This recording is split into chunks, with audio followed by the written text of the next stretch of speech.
190 million pound کی جو transaction تھی، میں اس وقت وفاقی وزیر تھا، کابینہ کا حصہ تھا، اور میں واحد اور پہلا وزیر تھا جس نے اس پہ شور ڈالا تھا اور کہا تھا کہ یہ نیب کا کیس بنے گا اور یہ غلط ہو رہا ہے. اور میرا فواز چودھری صاحب نے ساتھ دیا تھا اور شیرین مزاری صاحب نے جب بات کرنے کی کوشش کی تھی تو ان کو روک دیا گیا تھا. اس پس منظر میں ساری چیزیں تو ہمیشہ سے سامنے آپ کے رہی ہیں، میں آپ لوگوں کا شکر گزار ہوں. لیکن جو سب سے امپورٹنٹ چیز یہ ہے کہ میری کافی ڈیٹیل میں سوال جواب ہوئے، اور میں اب یہ سمجھتا ہوں کہ قوم کی خدمت اگر آپ نے کرنی ہے تو ہر وقت سویلینز اور ڈیموکریٹک لوگ یا جمہوری لوگ یا سیاستدان تو اس میں انوالوڈ ہوتے ہی ہیں ایسے گھنونے کاموں کے اندر. لیکن اس میں سب سے امپورٹنٹ چیز یہ ہے کہ ابھی تک میں بہت ذمہ داری کا مظاہرہ کرتا چلا آ رہا ہوں. میری ذمہ داری کا مظاہرہ کرنے کا مقصد یہ نہیں ہے کہ یہ میری کمزوری ہے، یہ میری طاقت ہے. اور جیسے میں نے پہلے آپ سے کہا تھا کہ جب میں شروع ہوں گا تو بہاولپور سے لے کے چکوال سے ہوتا ہوا کوئٹہ پہ رکوں گا. تو میں اپنی بات پہ ابھی بھی قائم ہوں اور میں امید کرتا ہوں کہ قانون اپنا رستہ لے گا. لیکن اس پورے کیس کے اندر جہاں بہت سارے لوگوں کا نام لیا جا رہا ہے، شہزاد اکبر کا نام لیا جا رہا ہے، خان صاحب تک یہ باتیں جا رہی ہیں، اور اس میں اور باقی لوگ ہیں، زلفی بخاری کا نام آ رہا ہے، بابر اعوان صاحب کا نام آ رہا ہے. لیکن اس میں سب جو ایک نام بھول گئے ہیں، جس نے سب کو آرکیٹیکٹ کیا، جس نے سب کو ڈیزائن کیا، جس نے اس پہ کس کرپشن کے کھیل کے اندر سب سے زیادہ بینیفٹ لیا، اس کا نام جو ہے وہ ہے فیض حمید صاحب. اور فیض حمید صاحب آپ کو پتہ ہے کہ پرانے ڈی جی آئی ایس ہیں، ex D G I S ہیں. اور متعلقہ اداروں سے میری امید اور خواہش یہ ہے کہ اس میں کوئی راکٹ سائنس کی ہمیں ضرورت نہیں ہے کہ یہ کرپشن کے کام کو ڈھونڈنا. ایک تو قتل کی ویڈیو نہیں ہوتی اور رشوت کا پے آرڈر نہیں ہوتا، تانے بانے ملائے جاتے ہیں. تو اگر ایک آدمی ہے جس کی نوکری کی تنخواہ اس کا کیریئر سٹارٹ ہونے سے 100 روپے سے شروع ہوئی اور وہ 10,000 تک کا مثال کے طور پر تنخواہ بنانے والا بن گیا، اور اس کے پاس 10 کروڑ روپے کی چیزیں آ جائیں، تو میرے خیال سے زیادہ دور جانے کی ضرورت نہیں. اور میں اس انسان کی باقی گھنونے جرائم سے ہٹ کے صرف کرپشن کی داستان سے شروع کر رہا ہوں. باقی میری ذمہ داری ہے کہ میں ذمہ دار رہوں اور اپنی طاقت کو طاقت بنا کے چلوں. لیکن اس میں اب جب پاکستان اس نہج پر پہنچ گیا ہے جدھر ہم پاکستان کی بقا اور پاکستان کو سب سے پہلے رکھ کے سیاستدان اور سیاسی لوگ اور خاص لوگ اور سانپ اور کیڑوں سے ہٹ کے اب پاکستان کی بات کریں، چاہے کسی بھی پارٹی کی ہم بات کر رہے ہوں، اور اس کے بینیفیشریز ایسے، یہ تو ایک بہت چھوٹا سا کیس ہے. جب آپ اندر جائیں گے اور آج تک کی جتنی بھی حکومتیں آئی ہیں سمیت پی ٹی آئی کے، آپ کو بہت بڑے بڑے جرائم ملیں گے. تو ابھی میں وہ گھنونے بھیانک جرائم کی طرف تو نشاندہی ابھی نہیں کر رہا، جو میرے اندر راز جمع ہیں اور میں وہاں تک پہنچا بھی دوں گا. لیکن آج میری کمپلشن تھی کہ میں یہ بتاؤں قوم کو کہ آپ جب بات کرتے ہیں کہ اس کے بینیفیشری عمران خان صاحب ہیں یا شہزاد اکبر ہیں شہزاد اکبر صاحب ہوں گے اور باقی لوگ بھی ہوں گے، لیکن اس کو ماسٹر مائنڈ کرنے والا جو آدمی ہے جس نے اس کو ڈیزائن کیا، اس کرپشن کا سب سے بڑا بینیفٹ اٹھایا، سب سے زیادہ پیسہ اس پرٹیکولر کیس میں بھی، باقی کیسز کے علاوہ بھی کمایا اور کھایا اور دندناتا پھر رہا ہے، وہ ہے فیض حمید. اور اس کی باقیات آپ کو پتا. اور میں ابھی فیض حمید صاحب کی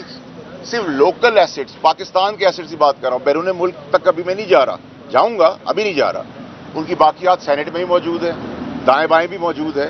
تو اس کے تحت اگر آپ پاکستان کے مفاد کو آگے رکھ رہے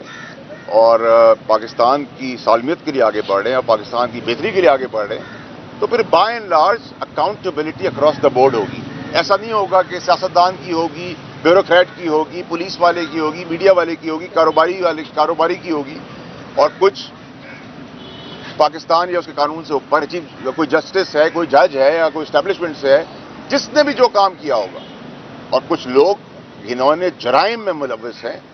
ان کی کرپشن کی داستان کی پہلی سیڑھی میں نے آج رکھ دی ہے پاکستانی قوم کے آگے،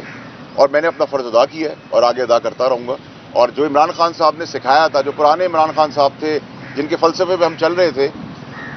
انہوں نے جو سکھایا تھا اس کی آج میں نے وہ پورا کر دیا جو انہوں نے مجھے سکھایا تھا. اور انہوں نے ہمیشہ یہ کہا تھا کہ ادھر کھڑے ہونا جہاں کوئی کھڑا ہونے کو تیار نہ ہو. تو میں تو کھڑا ہو گیا. خان صاحب آپ وہ فلسفہ سنا کے مجھے بھول گئے ہیں، اور آپ نئے عمران خان صاحب ہیں آج والے، اور آپ ہی نئے پاکستان میں جائیں. ہم آپ کی شاگردی میں اپنے پرانے عمران خان اور ان کے فلسفے کے حساب سے چلتے رہیں گے. اور پاکستان کے لیے جو بہتر کر سکیں گے کریں گے۔ واڈر صاحب یہ بتائیے گا کہ خان کا صاحب نام لیا ہے، کیا آپ نے اس چیز سے متعلق، ان کی کرپشن سے متعلق کوئی دستاویزات اندر نیب میں آپ نے جمع کرائیں؟ دیکھیے جی، میں نے جتنی بیانات اور جتنی چیزیں لکھوانی تھیں وہ لکھوا دی ہیں، میں نے رائٹنگ میں دیا ہے، سائن کیے ہیں اس کے اوپر، اور مجھے کوئی دستاویز دینے کی ضرورت اس لیے نہیں ہے کہ میں نے جیسے آپ سے کہا کہ اگر میں ایک نوکری پہ گیا اور میری نوکری شروع ہوئی 100 روپے سے لے کر، اور میں 20 سال بعد 40 سال بعد اس نوکری سے 10,000 روپے کما رہا تھا مثال کے طور پہ، اور میرے پاس 10 کروڑ روپے کے ایسٹس آ جائیں، تو کسی اندھے کو بھی ڈھونڈنے کی ضرورت نہیں ہے۔ اگر کسی کو آج بھی متعلقہ ادارے کو کوئی پرابلم ہے تو میں چکوا لے چلتا ہوں اور بتا دیتا ہوں یہ اتنے کی چیز ہے، اور اس کی اگر کم قیمت لگائیں گے تو اس سے زیادہ پیسے میں خود دے کے خرید لوں گا آپ لوگوں کا۔ واڈر اور صاحب بتائیں یہ کیا بتائیے کروں کہ میں؟ آپ نے خان صاحب کو پہلے مشورہ دیا تھا کہ آپ کو کچھ لوگ بند گلی کی طرف لے کے جا رہے ہیں، اور وہ بات آج ثابت ہو رہی ہے، تو کوئی نیا مشورہ ہے خان صاحب کے لیے؟ دیکھیں جی، جو میں نے خان صاحب کو مشورہ دیا اور جس وقت میں پارٹی سے نکالا گیا 8 مہینے پہلے، اس وقت پارٹی آسمان سے باتیں کر رہی تھی، عمران خان صاحب آسمان تک ٹال تھے اور مضبوط تھے، طاقتور تھے، اور میں ہوا کے دوسری طرف جا کے کھڑا ہوا۔ تو میں نے تو اصول کی سیاست اس وقت بھی کی، قربانی دی، باتیں بھی سنی لوگوں سے، اور میری خبریں بنانے والے آج خبریں بنے ہوئے۔ تو میں تو مشکل وقت میں نہیں نکلا، میں تو عمران خان صاحب کی زندگی بچا رہا تھا کہ ان کے اوپر گولیاں نہ چلے، میں ارشد شریف جیسے لوگوں کو بچا رہا تھا۔ میں پاکستان میں یہ جو دھرنے کی سیاست ہو رہی تھی، جلانے کی، گھراؤ کی سیاست ہو رہی تھی، اپنے عملات کو، آرمی کے دفاتر کو جلانے کی سیاست ہو رہی تھی، اس کو روک رہا تھا، اور جو میں نے کہا وہ سب کچھ 8 مہینے میں ہو گیا، تو یہ اللہ کی مہربانی ہے۔ آج وہی لوگ کہہ رہے تم ٹھیک تھے، اس ٹائم پہ کوئی بیوقوفی آدمی ہوگا جب خان صاحب بھی پاپولر تھے، پارٹی بھی پاپولر تھی، میں بھی ان کا رائٹ ہینڈ مین تھا، 4 کی کمیٹی کا حصہ تھا، ان کا قریبی ساتھی تھا، اور میں پیار کرتا تھا، اس پیار کے لیے میں نے قربانی دی۔ اگر میری سیاست سائیڈ میں ہو جاتی ہے اور وہ بچ جاتے تو وہ بچ جاتے، پاکستان کا نقصان ہوا ان سب چیزوں خان صاحب کی سیاست بچانے کے لیے کوئی مشورہ دیں؟ یہ بتا دیں 3 چھوٹے نقطے اس کیس میں۔ پہلا نقطہ یہ ہے کہ شہزاد اکبر نے کلیم کیا اور عمران خان نے بھی کلیم کیا کہ جو نیشنل کرائم ایجنسی کا 190 ملین پاؤنڈ کا اسکینڈل تھا، اس پر شہزاد اکبر نے کابینہ کو بریف کیا تھا۔ ایک دوسرا یہ کہ ہمارے پاس جو شواہد ہے وہ یہ بتا رہے ہیں کہ لندن سے یہ جو پیسے ہیں یہ شہزاد اکبر کے کمپنی کے اکاؤنٹ میں منتقل ہوئے۔ تیسرا یہ کہ آپ اس سے پہلے بھی نیب میں پیش ہوئے تھے، افسر سید حمید کا نام نہیں لیا تھا، حالانکہ آپ اس پورے عمل سے واقف تھے۔ کیا یہ بہت سی موجودہ